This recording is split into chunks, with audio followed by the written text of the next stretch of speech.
everyone and welcome to Silver Square Academical Mathematics. In this video too we are continuing with class 11 chapter 1 exercise 1.4.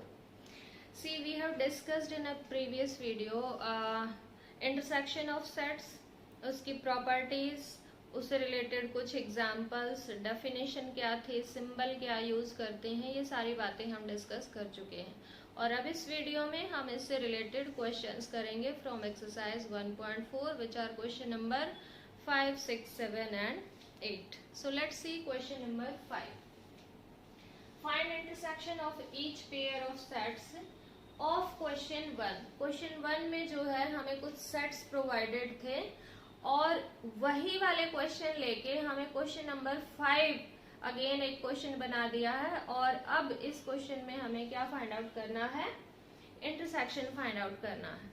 थोड़ा सा recall करते हैं intersection होता क्या है. लाइक कोई भी सेट्स हैं उनके जो कॉमन एलिमेंट्स हैं जो दोनों सेट्स में हैं वो हम जो है एक नया सेट बनाते हैं और उसी को बोलते हैं that is intersection.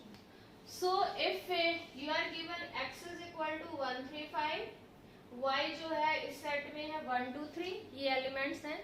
So what will be intersection. इसका सॉल्यूशन क्या होगा, x इंटरसेक्शन y. आपको याद होगा this symbol we use for intersection of sets. So this will be common element of both the sets जो दोनों जगह पे है. ठीक है, तो 1 दोनों प्लेसेस पे है, 1 यहाँ होगा, देन 3 दोनों प्लेसेस पे है, ये भी यहाँ होगा, और 5 यहाँ है, यहाँ नहीं है, और 2 जो है ये y में है और x में नहीं है. ठीक है, दोनों से बिलोंग करना चाहिए. It should belong to both the sets, तभी जो है इंटरसेक्शन में आएगा. तो अब यही दो एलिमेंट्स होंगे हमारे पास x इंटरसेक्शन y में. I hope you are getting it. Then second part हमारे पास है ए सेट गिवन है AEIOU set of all vowels of English alphabet, और बी सेट है ABC. It is containing these 3 elements. And now A intersection B what it will be, common elements दोनों जगह जो है. बहुत ही सिंपल सा कॉन्सेप्ट है. एक बार कॉन्सेप्ट अगर आपको क्लियर है then I think you can do easily these questions. So it will contain A, then E नहीं है यहाँ पर, I नहीं है, O नहीं है, U नहीं है. ठीक है, और कोई एलिमेंट जो है दोनों प्लेसेस पे नहीं है, दोनों सेट्स में नहीं है. सो A intersection B will contain only single element. आपको याद होगा इसको बोलते हैं singleton set. Now see third part. A set is given set of elements x such that it is a natural number and multiple of 3. ठीक है, तो natural number है और 3 का मल्टीपल है, तो दैट मीन्स 3, 6, 9, 12 इस टाइप के नंबर्स होंगे. और B जो है that is collection of all x such that x is a natural number less than 6. तो इसमें कौन से एलिमेंट्स होंगे, 1, 2, 3, 4 and 5 because it is less than 6. ठीक है, तो एक बार थोड़ा सा इनको लिखते हैं रोस्टर फॉर्म में. सो it will contain 3, 6, 9, 12 and so on. ये सेट हो जाएगा. और बी सेट जो है उसमें हमारे पास कौन से एलिमेंट्स होंगे, 1, 2, 3, 4 एंड 5. तो अब हमें इनके कॉमन एलिमेंट देखने हैं कि दोनों जगह जो है कौन सा एलिमेंट ऐसा है, एक ही है, दैट इज 3 ओनली. तो इंटरसेक्शन क्या हो जाएगा, A intersection B will be, मैं यहाँ लिख देती हूँ solution for third part. A intersection B will contain only 1 element that is 3. Next fourth part. A is this collection of all elements x such that x is a natural number and 1 is less than x is less than or equal to 6. यानी वो सारे elements x जो 1 से greater हैं और 6 या 6 के equal हैं. तो अगर हम इसकी रोस्टर या टेबुलर फॉर्म बनाना चाहें तो x नेचुरल नंबर है greater than 1, so it will be 2, then 3, 4, 5 और यहाँ 6 के साथ इक्वल टू भी है, so we will write 6 as well. 6 भी हम यहाँ लिखेंगे। तो अगर हम ऐसे सेट बिल्डर फॉर्म के टेबुलर फॉर्म बनाए तो एक्चुअल में ये सेट इस टाइप से। देन सेकंड बी सेट क्या है? collection of all x's such that x is a natural number and x is greater than 6 and less than 10। 6 से ग्रेटर है, 10 से लेस है और नेचुरल नंबर है। ठीक है, तो it will be 7, 8 and 9 because it is less than 10। अब इनमें जो है कॉमन एलिमेंट ढूंढना है क्योंकि हमें इनका इंटरसेक्शन फाइंड आउट करना है। So in this case, A intersection B will be, find out कीजिए कॉमन एलिमेंट है, कोई कॉमन एलिमेंट नहीं है। 2, 3, 4, 5, 6 ये एलिमेंट्स यहाँ हैं जो इनमें से एक भी यहाँ नहीं है। So it will contain no element, कोई भी नहीं होगा इसमें। हम इसको क्या लिख सकते हैं इस टाइप से, यानी कि नल सेट और we may represent it by phi as well। ठीक है, रिकॉल कीजिए कि ऐसे सेट्स जिनका इंटरसेक्शन फाई के इक्वल हो, नल सेट के इक्वल हो, उनको क्या बोला जाता है? Disjoint sets. क्या बोलते हैं उनको? Disjoint sets. तो इस केस में हम कह सकते हैं कि A और B ये दोनों के दोनों डिसजॉइंट सेट्स हैं। नेक्स्ट फिफ्थ पार्ट है A में हमारे पास है एलिमेंट्स 1, 2, 3 और B में 5, यानी कि एक भी एलिमेंट नहीं है। और A इंटरसेक्शन B इस केस में क्या आ जाएगा? 5 ओनली, क्योंकि एक भी एलिमेंट कॉमन नहीं है जो मैच कर रहा हो, दोनों प्लेसेस पे हो। और यही हमारे पास एक प्रॉपर्टी भी थी, अगर किसी भी सेट का हम 5 के साथ इंटरसेक्शन लेंगे then that will be always equal to 5। ठीक है, so this was question number 5. Note it down. Now see question number 6. Question number 6 it is, if A is equal to this set, B is equal to this set, C is this set and D is this set. You are given 4 sets और आपको find out करने हैं these 10 parts. All are related to intersection. So first part it is A intersection B. ठीक है, आपको concept आता है तो फटाफट कर सकते हैं। A और B के कॉमन एलिमेंट्स, A और B के कॉमन एलिमेंट्स देखिए, 3 नहीं है, 5 नहीं है, 7 belongs to both, so 7, then 9, then 11, so these 3 elements there will be in A intersection B। then B intersection C देखिए, B और C के कॉमन एलिमेंट्स 7 नहीं है, 9 नहीं है, 11 and 13, so these 2 elements are there which are common to both B and C, तो दोनों के दोनों intersection में होंगे। now we have A intersection C intersection D। देखो इसको हम ब्रैकेट लगा के भी कर सकते हैं कि पहले हम A और C का इंटरसेक्शन फाइंड आउट करें और जो आंसर आए उसके साथ फिर हम D का इंटरसेक्शन फाइंड आउट करें, या फिर एसोसिएटिव लॉ का यूज करते हुए हम पहले C और D का इंटरसेक्शन फाइंड आउट करें और फिर जो आंसर आए उसके साथ हम A का इंटरसेक्शन फाइंड आउट करें। और अपना टाइम सेव करने के लिए हम तीनों में से कॉमन एलिमेंट्स भी देख सकते हैं, क्योंकि तीनों का अगर इंटरसेक्शन देखना है तो इंटरसेक्शन का मतलब तो यही है ना कि जो कॉमन एलिमेंट्स हैं, यहाँ 3 सेट है तो तीनों में कॉमन देखेंगे। So find out common elements in A, C and D। A में देखिए यहाँ तक 3 यहाँ नहीं है, 5 C और D में नहीं है, 7 नहीं है, 9 नहीं है, 11 जो है वो C के साथ मैच हो रहा है बट 11 यहाँ नहीं है। ठीक है, तो इसका मतलब एक भी एलिमेंट यहाँ ऐसा नहीं है जो कॉमन है A, C और D में। तीनों में से एक भी एलिमेंट ऐसा नहीं है जो सभी में कॉमन हो।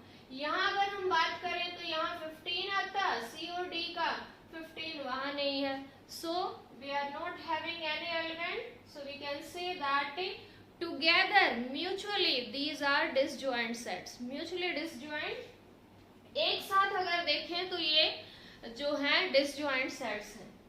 अलग अलग दो दो को देखें तो ए और सी डिसजॉइंट नहीं है, इनमें जो है 11 एक एलिमेंट आएगा। इसी टाइप से सी और डी जो है वो भी हमारे पास डिसजॉइंट नहीं है, लेकिन क्योंकि ए और D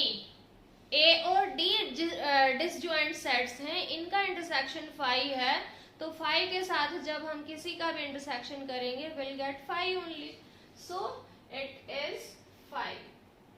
now C A intersection C, A intersection C find out कीजिए।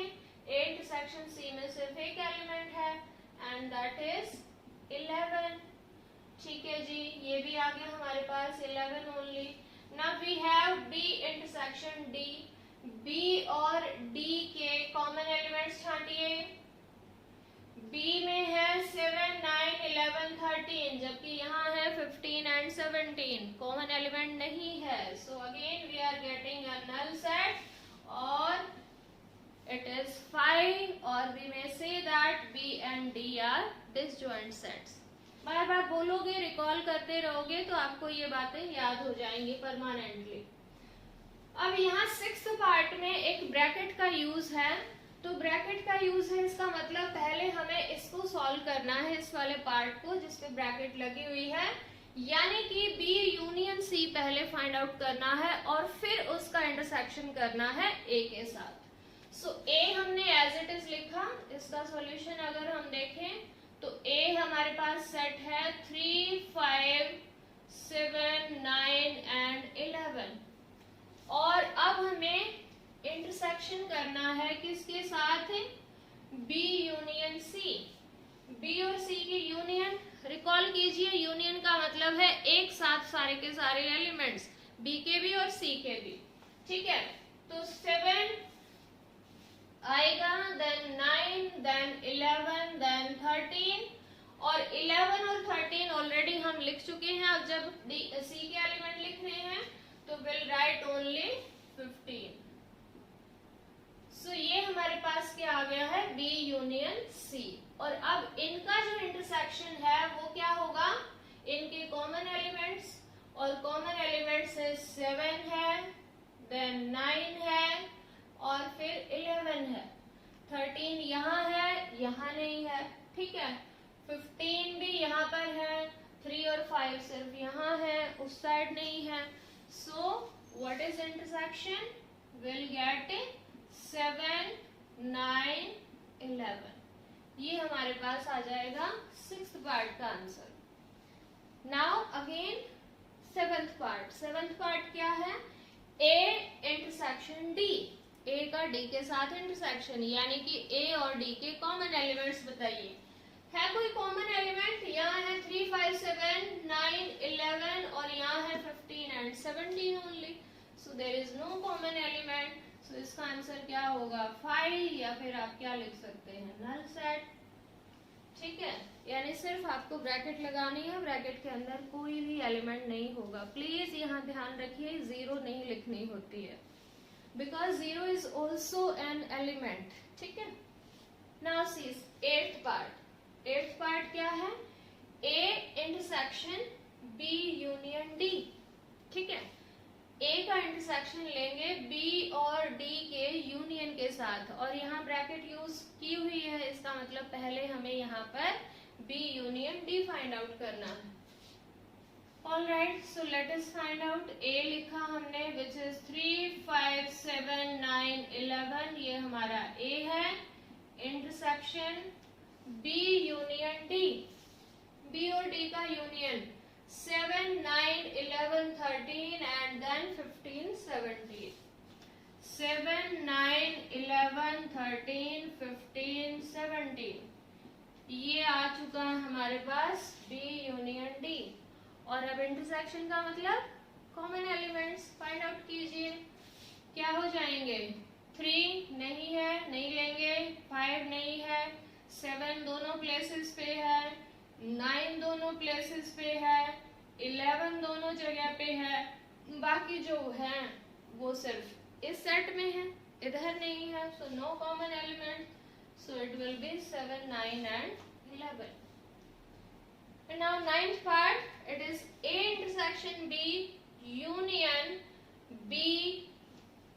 I think yes, here it will be intersection. Yes, it is A intersection B union B intersection C. Let me check the statement of ninth. It is A intersection B union C.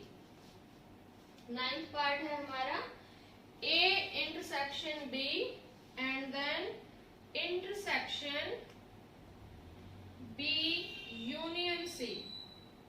This is ninth part.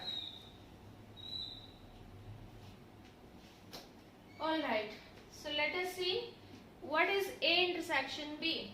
A intersection B देखिए, A intersection B यानी A और B के common elements, और ये हमने find out किए हुए हैं ऑलरेडी, तो हम यहाँ पर यूज कर सकते हैं. अगर पहले नहीं किया हुआ तो फाइंड आउट कर लेंगे, आराम से हो जाएगा. So it is containing 3 elements and which are 7, 9, 11. A intersection B आ गया. Then intersection B union C.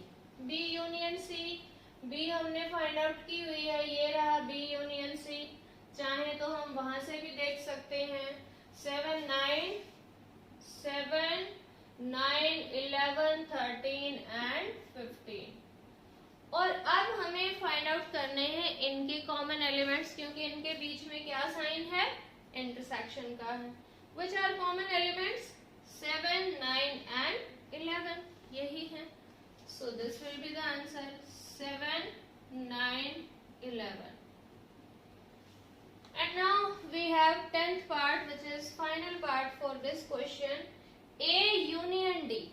A union D find out करेंगे. A और D के सारे एलिमेंट्स. A के हैं 3, 5, 7, 9, 11.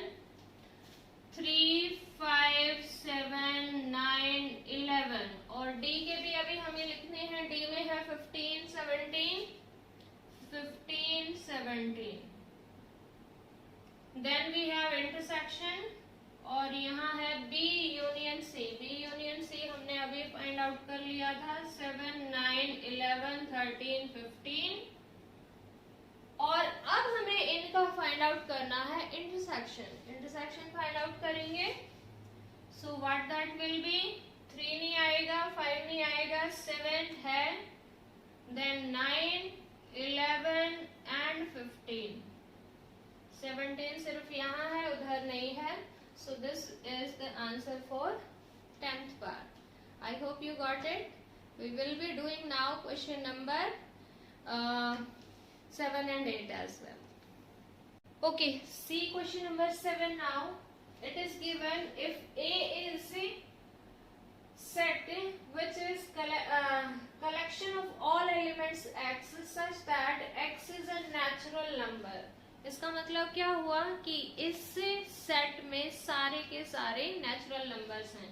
अगर हम इसको रोस्टर फॉर्म में लिखना चाहें तो ये सेट होगा 1, 2, 3, 4 लाइक दैट. ठीक है.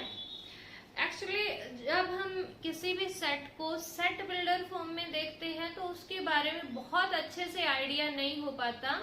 तो करेक्ट आंसर के लिए आप जो है चाहे तो, अगर आपको समझ आ रहा है as it is in this set builder form, बहुत अच्छी बात है. बट अगर नहीं समझ में आया तो आप उसको जो है रोस्टर फॉर्म में कर लिया करो, ताकि आपको आसानी से पता चल जाए कि कौन से एलिमेंट्स कॉमन हैं. और इसीलिए मैंने ये रोस्टर फॉर्म में लिख दिया. सेकेंड बी सेट गिवन है the collection of all elements X is such that X is an even natural number. यानी कि नेचुरल नंबर ही है बट इवन है. सो ये सेट आई होप आपको पता चल गया है. 2, 4, 6, 8 इस टाइप से नंबर होंगे इसमें इवन. देन सी सेट है collection of all X such that X is an odd natural number. यानी कि C में सारे के सारे क्या आएंगे, odd natural numbers आएंगे. 1, 3, 5, 7, 9 etc. And D सेट है collection of all elements X such that X is a prime number. ठीक है, प्राइम नंबर्स की हमें कलेक्शन बनानी है। आपको याद होगा 2 is the first prime number, smallest prime number, then 3, then 5, 7, 11, 13 and like that. Okay, अब हमें इन पार्ट्स के आंसर देने and it's very easy now. देखिए फर्स्ट पार्ट हमारा है A इंटरसेक्शन B।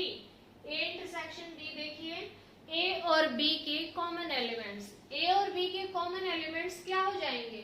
C 1 यहाँ नहीं है, 2 है, ठीक है, देन 3 नहीं है, 4 दोनों जगह है, फिर 6 आएगा, देन 8 आएगा। इसका मतलब ये वाला पूरा सेट आ जाएगा, isn't that it? तो इन दोनों का जो इंटरसेक्शन होगा that will B this complete set. और ये कंप्लीट सेट क्या है? Set of even natural number. तो इसका आंसर अगर हम चाहें तो लिख सकते हैं, ये भी लिख सकते हैं 2, 4, 6, 8 रोस्टर फॉर्म में। हम इसको जो गिवन है क्वेश्चन में ये भी लिख सकते हैं collection of all X such that X is an even natural number. और हम इसको सिंपली लिख सकते हैं कि it is equal to B only. ये किसके इक्वल है? B के ही इक्वल है। और याद कीजिए प्रॉपर्टी थी एक हमारी कि अगर कोई दो सेट ऐसे हैं जिसमें से एक सेट दूसरे का सबसेट है, तो अगर हम फिर इनका इंटरसेक्शन लेने लगे तो इनका इंटरसेक्शन किसके इक्वल आता है? स्मॉलर सेट यानी सबसेट के इक्वल ही आ जाता है। It will be equal to A only. ये हमने प्रॉपर्टी पढ़ी थी। अब यहाँ पर ये प्रॉपर्टी कैसे जो है प्रूफ हो रही है? यहाँ देखिए, ये जो सेट है B, this is subset of A, और इन दोनों का जब हमने इंटरसेक्शन किया तो वो सबसेट के ही इक्वल हमारा आंसर आ गया। So this is how you can relate the properties as well. अगर आपने अच्छे से कॉन्सेप्ट पढ़ा है प्रॉपर्टीज का तो आप यहाँ पर उसको रिलेट भी कर सकते हैं। नेक्स्ट है A इंटरसेक्शन C। A और C का इंटरसेक्शन। A और C में देखिए भाई 1 है हमारे पास, देन 2 नहीं है, 3 आ गया है, देन आगे 5 भी आएगा, 7 भी आएगा, 9 भी आएगा, ये सारे एलिमेंट्स होंगे। That means the answer is equal to this set only. तो इसको हम क्या लिख सकते हैं? सी सेट को 1, 3, 5, 7, 9 ये भी लिख सकते हैं। हम इसके डेफिनेशन यानी कि जो गिवन है सेट बिल्डर फॉर्म में वो भी लिख सकते हैं। Collection of all X such that X is an odd natural number। odd natural numbers की कलेक्शन है। और क्या ये exactly C के इक्वल नहीं है? Yes, we can write it C as well। और सेम प्रॉपर्टी यहाँ पर भी वेरीफाई हो रही है because here C is subset of A। A larger set है, C उसका सबसेट है, तो इन दोनों का जो इंटरसेक्शन आएगा, कॉमन एलिमेंट्स आएंगे, वो किसके इक्वल होगा? C के ही इक्वल होगा। Now we have A intersection D। A और D के कॉमन एलिमेंट्स देखिए, 1 नहीं है, देन 2 है, देन 3 है, देन 5 भी है, 7 and in this case we are getting the answer equal to D only. ठीक है, यहाँ पर भी क्योंकि वही सेम प्रॉपर्टी है, ये जो सेट है इसके सारे के सारे एलिमेंट्स यहीं से तो आए हैं, नेचुरल नंबर हैं सारे, ये सिंपली क्या है? प्राइम नंबर है। तो जो कॉमन होंगे they will be prime number only. So that's why we are getting the answer equal to D set. So we may write here 2, 3, 5, 7 यानी कि सेट ऑफ प्राइम नंबर्स, या फिर हम इसको किस में लिख सकते हैं? सेट बिल्डर फॉर्म में लिख सकते हैं, डेफिनेशन के फॉर्म में collection of all X such that X is a prime number number है, ऐसे लिख सकते हैं, या फिर सिंपली हम इसका आंसर दे सकते हैं कि इसका आंसर आया डी के इक्वल, डी सेट ही आ गया है इसका answer. Now we are having next part, fourth part, B intersection C. B और सी में देखिए भाई 2 नहीं है, 4 नहीं है, actually these all are even numbers and these all are odd numbers. तो जो इवन नंबर है वो ऑड नहीं होंगे, जो ऑड नंबर है वो इवन नहीं होंगे, एक भी एलिमेंट ऐसा नहीं है जो दोनों जगह पे हो, ठीक है। So we are not getting any element common, so B intersection C will be equal to 5। ये एक नल सेट होगा बिकॉज इवन और ऑड नंबर बिल्कुल अलग अलग हैं, उनमें कोई भी एलिमेंट, कोई भी नंबर ऐसा नहीं है जो साइमल्टेनियसली इवन भी हो और ऑड भी हो, ऐसा कोई नहीं। Now B intersection D.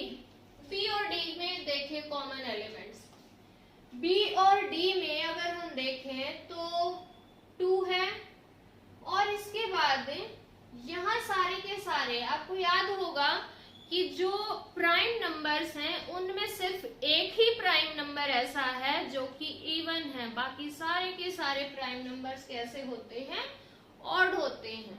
और ये सेट है सारा का सारा इवन नंबर्स का, तो इनका तो सिर्फ एक ही कॉमन एलिमेंट है and that is 2 only, so it will contain only one element that is 2। इसमें सिर्फ एक ही एलिमेंट होगा। And now we have C intersection D. C और D में देखें, C और D में अगर हम बात करें तो ये 2 तो नहीं है, then 3, 5, 7, 11 भी यहाँ होगा बिकॉज ऑड नंबर्स का सेट है, so 11 भी होगा, 13 भी होगा एंड लाइक दैट। अगर हम इसको थोड़ा सा डिफाइन करना चाहें तो हम देख सकते हैं These are all prime numbers except this 2। इस एक एलिमेंट को छोड़ के बाकी सारे के सारे जो प्राइम नंबर्स हैं वो यहाँ पर आए हुए हैं। तो इसको हम चाहे तो लिख सकते हैं, इट इज 3, 5, 7, 11, 13 लाइक दैट, बाकी सारे के सारे प्राइम नंबर्स।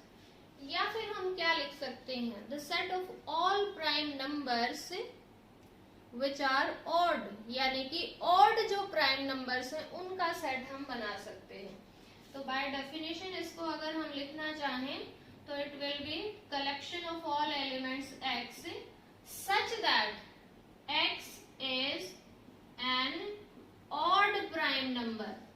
ध्यान दीजिए मैंने सारे प्राइम नहीं बोला, यहाँ पर मैंने यहाँ पर क्या बोला है, ऑड प्राइम होने चाहिए, वो सारे के सारे आ जाएंगे odd prime number because we have to leave here 2 जो है वो इनका कॉमन एलिमेंट नहीं है। So I hope you got question number 7, note it down. Let's see question number 8 now. Question number 8 है which of the following pair of sets are disjoint।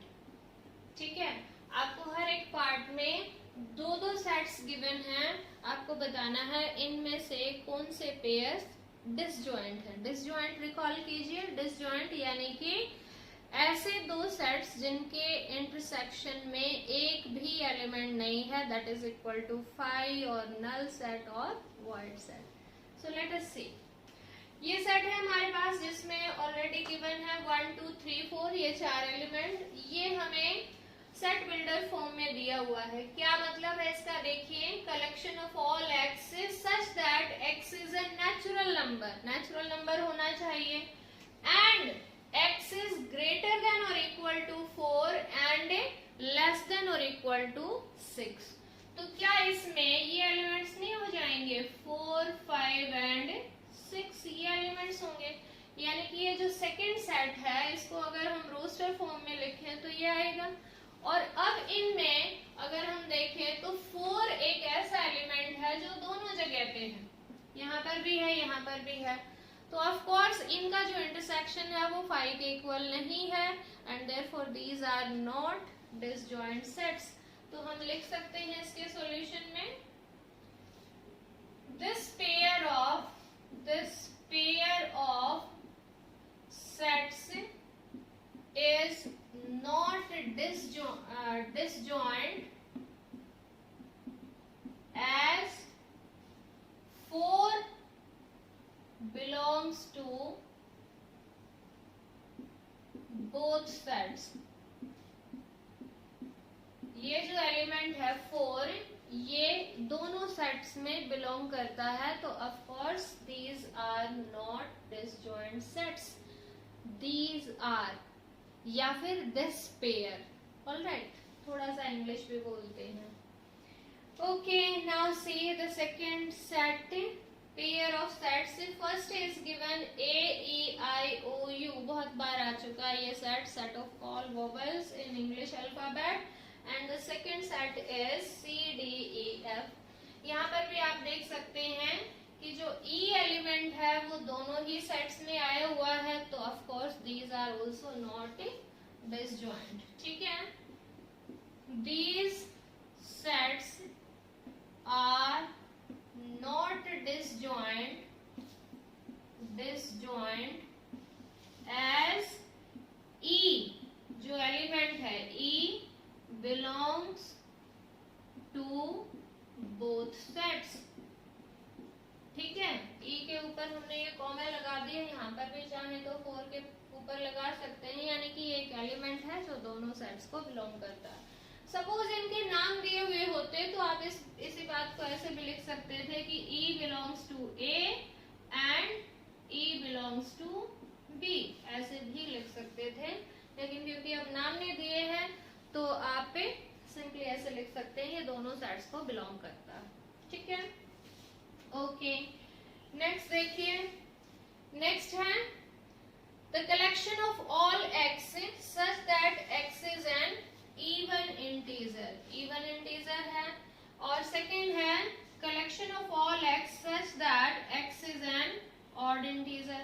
अब भाई odd integer जो 2 से डिवाइड करने के बाद कितना रिमाइंडर देते हैं 1, और जो इवन है वो 2 से कंप्लीटली डिवाइड होने वाले नंबर होते हैं.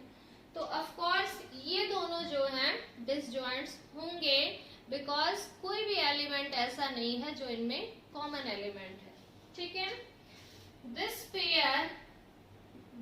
Pair of sets is disjoint as no element belongs to both sets. दोनों सेट्स को कोई भी एलिमेंट बिलोंग नहीं करता, और हम कोई और लैंग्वेज इसमें लिखना चाहें वो भी लिख सकते हैं. As there is no element which is common to both sets, ये भी लिख सकते हैं. as no element is common to both sets, belongs की जगह आप लिख सकते हैं is common, ये भी लिख सकते हैं. बाकी लैंग्वेज है, आप जैसे चाहे लिख सकते हैं. कुल मिला के ये सेट्स डिसजॉइंट हैं. ठीक है, ये जो दोनों सेट्स हैं ये डिसजॉइंट हैं, ये नहीं है और ये भी नहीं है, क्योंकि इनमें कॉमन एलिमेंट थे. आई थिंक ये चारों क्वेश्चन अब आपको बहुत अच्छे से समझ आ गए होंगे. आप जो है इनको नोट डाउन कर सकते हैं. असल में तो बात ये है कि अगर आपने कॉन्सेप्ट अच्छे से पढ़ा हुआ है तो ये क्वेश्चंस ज्यादा मुश्किल नहीं है. ठीक है, तो मिलते हैं नेक्स्ट वीडियो में अगले कॉन्सेप्ट के साथ. Till then keep watching the videos, keep learning. Bye bye.